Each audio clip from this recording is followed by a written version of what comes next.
If you've ever struggled with keeping your hips from wobbling around when you do Pilates side kicks, you are not alone. It's one of those exercises that seems fairly straightforward, but can cause a few wibbles. And I've got some great tips to help you control those wobbles. I'm Karen, and today I'm going to show you how to do Pilates side kicks without those hips wobbling around, and just giving you a couple of cues you can take into your next class to really help you with this. And so you can feel more stable and confident with this really classic Pilates move.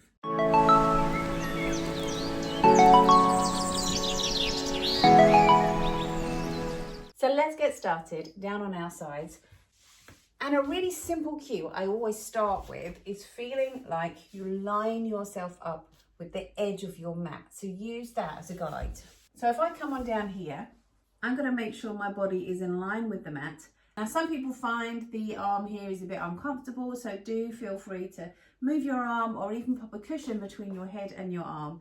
And a couple of things to look out for. One is your head rolling forwards? Can you see your toes? A common mistake is people send those feet behind them. So just bring those feet slightly further forwards so you can see all of your toes and your feet. And then people talk a lot about stacking the hips. What that means is that your hips are directly on top of each other. Some people feel it's a bit uncomfortable in the hip here, so again, just pop a cushion underneath there, but that's a good sign you're in the right place. So we want to make sure we're not rolling the hips forwards and backwards. So you could just have a little roll and feel you come back to center. And it's absolutely fine to have a hand down on the floor in front of you or your fingertips. A few cues I like to use here. One is that you can see a little space between your waist and the floor. So if you lift your top leg up and gently press it away from you, and by doing that, you'll feel your hips now are much more stacked on top of each other. The other thing I want you to do is take this hand and place it on your lower back.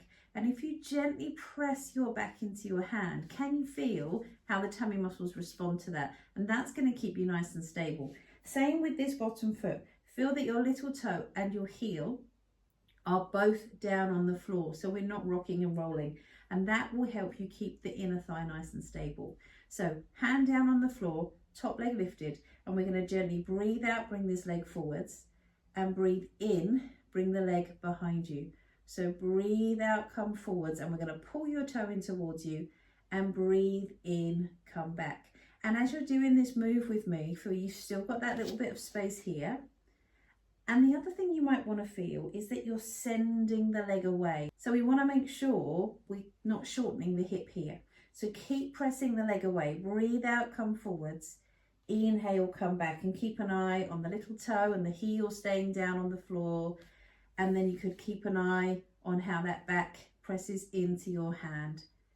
Just do two more together. Breathe out, come forwards. In to come back. Out to come forwards. In to come back, and then down to the floor. And you want to feel like, although this leg is moving, it's the rest of your body that's keeping control of it.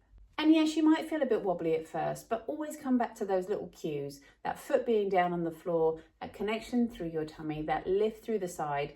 It's not about doing it perfectly, it's about having the intention of keeping those hips stable. And with practice, that stability will improve, and then you'll find that you can perhaps even lift to just a finger on the floor and perhaps lift that whole hand off the floor. And if you found that helped you today to feel more stable and more confident with your movement, do give me a thumbs up, and I would love it if you subscribe to my channel for more tips on resistance training and Pilates for women over 40. I think it's really important that you feel supported to move and that we break down barriers so that you can really feel more confident to get exercising.